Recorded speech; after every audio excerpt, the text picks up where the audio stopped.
Hello traders. तो इस video में हम जानेंगे कि फाइवर्स के अंदर ट्रेड कैसे करते हैं, इवैल्यूएशन अकाउंट्स को परचेज करने के कौन कौन से मेथड्स हैं। अभी हम फाइवर्स के डैशबोर्ड पे आ गए हैं। तो अगर आप देखेंगे तो फाइवर्स के डैशबोर्ड का लिंक है hub.thefivers.com। सो यहाँ पे अगर आपका अकाउंट ऑलरेडी है तो आप यहाँ से साइन इन कर सकते हैं या फिर गूगल से साइन इन कर सकते हैं। अगर आपने अभी तक कोई अकाउंट क्रिएट नहीं किया है तो आपको एक अकाउंट क्रिएट करना हो, क्योंकि मेरा ऑलरेडी एक अकाउंट है। सो यहाँ पे हम sign in from the Google करें। इसके बाद आपका जो भी ईमेल आईडी है उसका यूज़ करके आप यहाँ पे साइन इन कर सकते हैं। सो यहाँ पे आप फाइवर्स के डैशबोर्ड पे आ जाएंगे। अब आपको यहाँ पे न्यू ऑर्डर्स में जाना है, क्योंकि आपको एक अकाउंट परचेज करना है। सो आपको एक ऑर्डर करना पड़ेगा अकाउंट। सो यहाँ पे आप जाएंगे। अब आपके पास 3 ऑप्शंस हैं। आप हाइपर ग्रोथ, हाई स्टेक्स या फिर बूट कैम्प के अंदर कोई सा भी एक अकाउंट परचेज कर सकते हैं। अगर आपने सभी अकाउंट्स के रूल्स पढ़ लिए सो आप अपना अकाउंट चूज़ कर सकते हैं। फॉर एग्जाम्पल हम यहाँ पे हाई स्टेक्स का अकाउंट चूज़ करने वाले हैं। सो आपके पास कई ऑप्शंस रहेंगे कि आप 5K, 10K, 20K और 60K और 100K के बीच में कोई सा भी एक अकाउंट ले सकते हैं। सो यहाँ पे आपके पास करेंसी है कि आप कौन सी करेंसी में पेमेंट करना चाहते हैं। अब इस चीज़ से आपको कंफ्यूज नहीं होना कि अगर मैं यहाँ पे GBP में पेमेंट करता हूँ तो मुझे जो अकाउंट है वो GBP में मिलेगा। नहीं, ऐसा नहीं है। सपोज़ करो आप इंडिया में रह रहे हो, आप INR पेमेंट कर रहे हो, तो आपका जो पेमेंट है वो INR में कटेगा, बट जो आपको अकाउंट मिलेगा वो हमेशा US डॉलर्स में ही रहेगा। ठीक है। सो INR में आप आराम से पेमेंट कर सकते हो, कोई प्रॉब्लम नहीं आएगी। आपका जो बैंक से पेमेंट कटता है, सपोज़ करो आप क्रेडिट या डेबिट कार्ड का यूज़ करते हैं, सो यहाँ पे आपके जो बैंक से पेमेंट कटेगा वो भी INR में कटेगा। सो लेट से हम यहाँ पे एक 5K का अकाउंट चूज़ करेंगे। ठीक है। सो यहाँ पे आपको इन्फॉर्मेशन सारी फिल करनी है। आपका नाम जो भी रहेगा वो कंप्लीट लीगल नाम है, आपको वो यहाँ पे डालना है। और ईमेल आईडी, जिस भी ईमेल आईडी से आपने रजिस्टर करा है वो ऑलरेडी यहाँ पे फिलअप हो जाएगा। फ़ोन नंबर यहाँ पे आपको यूज़ करना है। ठीक है। उसके बाद बिलिंग एड्रेस यहाँ पे आपको डाल देना है। सो बिलिंग एड्रेस मैं यहाँ पे अपना डाल देता हूँ। उसके बाद आप कौन सी सिटी में रहते हैं और पिन कोड क्या है, कौन सी कंट्री में रहते हैं, सारी चीज़ें फिल करने के बाद आपको टर्म्स एंड कंडीशंस पे टिक करना है। तो टर्म्स एंड कंडीशन एक बार आप समझ लीजिएगा, पढ़ लीजिएगा।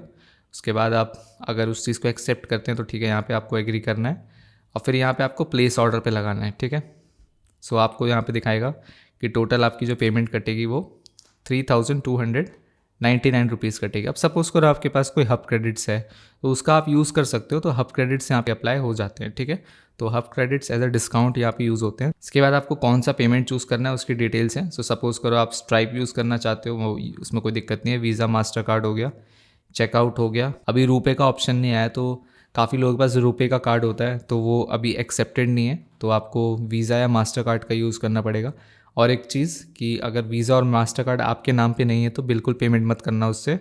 उसके अलावा आप क्रिप्टो से चूज़ कर सकते हो, बिकॉज अगर आप किसी और के बैंक से, कार्ड से पेमेंट करते हैं यहाँ पे, सो आपका फंडेड अकाउंट रिजेक्ट हो जाता है। तो रिस्क टीम उसको रिव्यू करती है और वहाँ पे आपको रिफ़ंड कर दिया जाता है। तो इवैल्यूएशन पास करना आपका वेस्ट हो जाता है। ठीक है। तो इस केस में बेस्ट है यार, आप क्रिप्टो चूज़ करें या फिर बैंक से अप्लाई कर लीजिए वीज़ा या मास्टर कार्ड के लिए। ठीक है। तो मेरे पास मास्टर कार्ड है और मैं क्रेडिट कार्ड यूज़ कर रहा हूँ। अब यहाँ पे मैं अपनी कार्ड की डिटेल्स डालूंगा। ठीक है। एक बार ही आप अपने डिटेल्स डालने के बाद ये मेक श्योर करना कि आपने जो यहाँ पे नेम फिल करा है वो एग्जैक्ट नेम आपका लीगल नेम होना चाहिए। ठीक है। यहाँ पे अगर आपके आधार कार्ड पे जो नाम दिया गया है एग्जैक्ट वही नाम होना चाहिए, वरना डिस्क्रिपेंसी आ सकती है आपको आगे चल के। सो यहाँ पे प्रोसीड पेमेंट करेंगे, बैंक से OTP आएगा वो हम फिल करेंगे, उसके बाद हमारा अकाउंट परचेज हो जाएगा। सो यहाँ पे हमें अपना OTP डालना है। जैसे ही आप OTP फिल करेंगे आपके पेमेंट डिडक्ट हो जाएगा आपके कार्ड से। इसके बाद आपको अकाउंट यहाँ पे मिल जाएगा। ठीक है।